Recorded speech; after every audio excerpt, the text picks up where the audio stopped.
You will discover which key defensive piece we can acquire in the NFL draft that could completely change our game, bringing the sacks we desperately need. But it doesn't stop there. Let's dive into the unique strategy that Daronte Jones uses to connect with players, revealing how he even uses films to teach and motivate, and why this approach could transform our defense. And there's more. You will understand the aggressive style that Jones will bring, with 3-4 formations and frequent blitzes that will make opposing quarterbacks tremble. And, of course, don't forget to leave a like. It's just a click and helps me a lot. The Washington Commanders have the 7th overall pick in the NFL draft, and this is a prime position to acquire a special talent. As a fan who follows every move of the offseason, I know this pick could define our defensive future. There are several options the team could choose with this selection, and all are exciting to imagine. The top defensive prospects in the draft are very strong, and the Commanders would be in a great position selecting any of them. In the latest mock draft by journalist Nate Tice from Yahoo Sports, the Commanders selected linebacker David Bailey from Texas Tech, and that would be an amazing pick. This is an easy combination. The Commanders are desperate for pass rushers, especially those who can win one-on-one and pressure the quarterback. That's exactly what Bailey provides, Tice wrote, and as a fan, I completely agree with this analysis. He's a dynamo on the defensive line and commands respect play after play. Bailey's lower stature may cause him issues against the run, but he improved in that aspect during his one season in Lubbock. He will immediately inject energy into a defensive line that needs it, Tice continued. David Bailey could be ready for command and would be exactly what we need. Bailey could give the Commanders that player with a high sack rate they have been searching for in recent years without success. With Von Miller moving to free agency, the Commanders will likely need someone to step up as the next leader in sacks for the team. Bailey could take on that responsibility right away as he enters the NFL, which would be a significant difference maker. He played extensively during his first 3 seasons in college football at Stanford, accumulating 14.5 sacks over 3 seasons with the Cardinal. Bailey transferred to Texas Tech before the 2025 season and had the same number of sacks in his last season as he did in his first 3 years at Stanford, showcasing his explosiveness. He recorded 14.5 sacks and 19.5 tackles for loss in 14 games with the Red Raiders, who made it to the college football playoffs. As a fan, those numbers make me extremely excited about his potential. Bailey was an absolute force on the Texas Tech defense and will be looking for a new team to replicate that success in the professional ranks. If he is available in the draft at the 7th pick, the Commanders should seriously consider selecting him, as he could be our best option. The combination of Bailey with the new defensive scheme of Daronte Jones could be exactly what we need to transform our defense from the worst to one of the best in the league in no time. And now, get ready to learn about Daronte Jones's unique strategy. You will discover how he connects with players in a completely different way, even using films as a teaching tool, and why this could make all the difference for our defense. The Washington Commanders have chosen a native of the Washington metropolitan area to be their next defensive coordinator following the departure of Joe Witt Jr., and this is special. After a tough season, the team carefully evaluated several candidates before filling the position. Daronte Jones arrives in Washington after serving as the pass game coordinator and defensive backs coach for the Minnesota Vikings. During his time in Minnesota, the Vikings defense ranked 3rd in the NFL and was among the top 10 in turnovers, the kind of performance that the Commanders are seeking after struggling in that area this season. Jones is known for his ability to connect with players, and many point to his empathy and unique coaching approach as key reasons for his success. It is this same mindset that he is now bringing to Washington, and as a fan, I'm eager to see the results. Discovering the why of each player is Jones's first strategy. On the NFL Spotlight podcast with Ari Meirov, Jones elaborated on how he builds these relationships. Well, I think one of the strategies is to get to know each person individually, Jones said.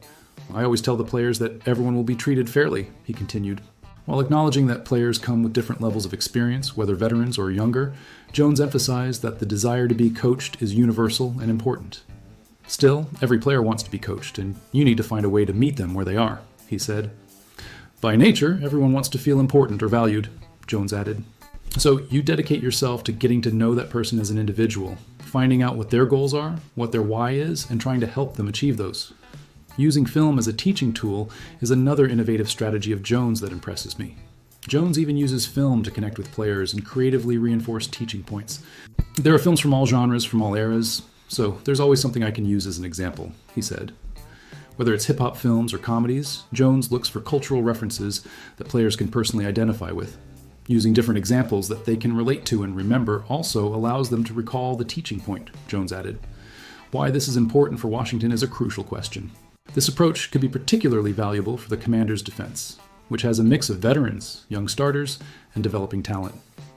With a unit that has struggled with consistency and communication, Jones's emphasis on individual connection and accessible teaching may help players better understand their roles. If his methods work as they did in Minnesota, Washington could finally have a defensive identity built on true accountability and commitment. And now, to close with a flourish, let's dive into the aggressive style that is coming. You will understand exactly how Jones will transform our defense with 3 to 4 formations and a blitz frequency almost twice as high as what we had. The Washington Commanders have wrapped up the search for their new defensive coordinator, and head coach Dan Quinn has shown us something important about his vision for the future. We all expected a veteran coach or someone he had worked with in the past, but he chose to bet on potential by hiring Daronte Jones from the Minnesota Vikings, showing courage. This also demonstrates his willingness to adopt a new defensive scheme with proven results and bring innovative ideas that have worked. Jones will bring with him the defense led by Brian Flores, which was one of the best in the league in 2025, and it will feature some characteristics that Washington is not accustomed to at all. What to expect from Daronte Jones's defense in Washington is exciting to imagine. The Vikings played with a basic 3 to 4 defensive formation, meaning they utilized 3 defensive linemen and 4 linebackers strategically. The 2 outside linebackers are generally responsible for pressuring the opposing quarterback, but can also drop back into coverage to confuse offenses. The 2 inside linebackers are fast, physical players who dictate the pace of the game and play a crucial role in stopping the run. It is necessary to be able to perform various roles in this defensive system, not just one specific one. I asked Tyler Forness, a reporter for A to Z Sports Minnesota, what Commanders fans can expect. Daronte Jones has experience with various defensive systems, including those of Mike Zimmer and Vic Fangio under Ed Donatel. However, it is likely that he will utilize Brian Flores' scheme, as that was the system he mastered over the last 3 years. The difference with this defense is that size doesn't matter as much, said Furness. It mainly relies on intelligence and a basic level of athleticism. Experienced cornerbacks are also crucial, and this is important for how they consistently disguise their coverage schemes. Another element that the defense values is versatility, especially among its pass rushers. Frankie Louvu is going to shine, Furness continued. They also like to use formations with 3 safeties and nickel packages with plenty of players, so don't expect to see the 3 to 4 formation rigidly on every play. Jones will vary the formations, but the main takeaway is that he needs versatile defenders. The Vikings also did something remarkable that the Commanders lacked. They blitzed early and often. The Commanders are going to attack much more frequently than before, and that's exciting.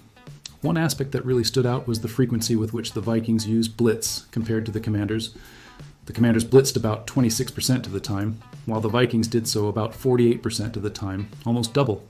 Jones loved to use zone coverages and man-to-man marking behind blitzes, which caused problems for opposing quarterbacks. Man coverage is a zone defense with principles of man-to-man coverage, where defenders intelligently adapt to receivers' routes.